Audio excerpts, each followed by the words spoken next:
আওয়ামী লীগের কার্যক্রম নিষিদ্ধ করে আইন পাশ করল জাতীয় সংসদ। এর মাধ্যমে দল হিসেবে আওয়ামী লীগের বিচার না হওয়া পর্যন্ত কার্যক্রম পরিচালনা করতে পারবে না দলটি। এই বিল পাশ হওয়ার ফলে এখন থেকে কোনো ব্যক্তি বা রাজনৈতিক দল বা সংগঠনকেও সন্ত্রাসে জড়িত অভিযোগে নিষিদ্ধ করতে পারবে সরকার। এমনকি অনলাইন ও সামাজিক যোগাযোগ মাধ্যমেও তাদের কোনো কার্যক্রম প্রচার করা যাবে না। কোনো নিষিদ্ধ সংগঠন বা দলকে অর্থ, আশ্রয় বা সহায়তা করলে কঠোর শাস্তির বিধান বাড়ানো হয়েছে। আদিত্য মামুনের রিপোর্ট। লিলি আল্ট্রাসফট সিরাম জেল, যা গভীর থেকে স্কিনে দেয় 3 গুণ সিরাম হাইড্রেশন। সিরাম জেল হাইড্রেশনে ব্রাইট থাকো সব সিজনে। মাননীয় স্বরাষ্ট্রমন্ত্রী সালাউদ্দিন আহমদকে ত্রয়োদশ জাতীয় সংসদের প্রথম অধিবেশনের 11তম কার্যদিবসে সংসদে পাশ করানো হয় বেশ কিছু গুরুত্বপূর্ণ আইন।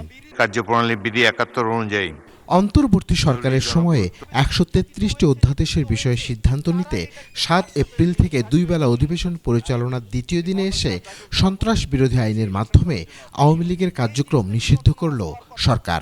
আমি সালাউদ্দিন আহমদ, মন্ত্রী, স্বরাষ্ট্র মন্ত্রণালয়, প্রস্তাব করছি যে সন্ত্রাস বিরোধী আইন 2009-এর অধিকতর সংশোধন কল্পে আনিত বিলটি সন্ত্রাস বিরোধী সংশোধন বিল 2026 মহান জাতীয় সংসদে উত্থাপিত আকারে পাশ করা হোক।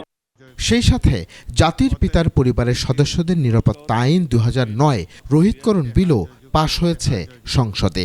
জাতির পিতার পরিবার সদস্যগণের নিরাপত্তা আইন 2009 রোহিতকরণ কল্পে আনিত বিলটি জাতির পিতার পরিবার সদস্যগণের নিরাপত্তা রোহিতকরণ বিল 2026 উত্থাপিত আকারে মহান জাতীয় সংসদে পাশ করা হোক।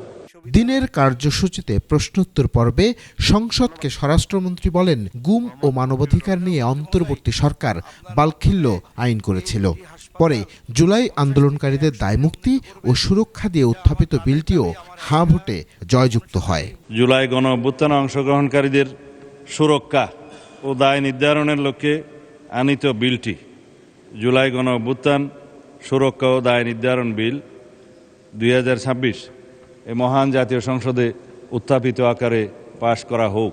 যারা এই প্রস্তাবের পক্ষে আছেন তারা হাঁ বলুন, যারা এই প্রস্তাবের বিপক্ষে আছেন তারা না বলুন। আমার মনে হয় হাঁ জয়যুক্ত হয়েছে, হাঁ জয়যুক্ত হয়েছে, হাঁ জয়যুক্ত হয়েছে। 2025 সালের 12 মে অন্তর্বর্তী সরকার আওয়ামী লীগের কার্যক্রম নিষিদ্ধ করে প্রজ্ঞাপন দেয়। এর আগেও আরও 2 বার আওয়ামী লীগের কার্যক্রম নিষিদ্ধ করা হয়েছিল। 1958 সালের 7 অক্টোবর আইয়ুব খান মার্শাল লর মাধ্যমে কার্যক্রম নিষিদ্ধ করে এবং 1971 সালের 26শে মার্চ মুক্তিযুদ্ধ চলাকালীন সময়ে ইয়াহিয়া খান আওয়ামী লীগকে নিষিদ্ধ করে। আদিত্য মামুন, 21 টেলিভিশন, ঢাকা।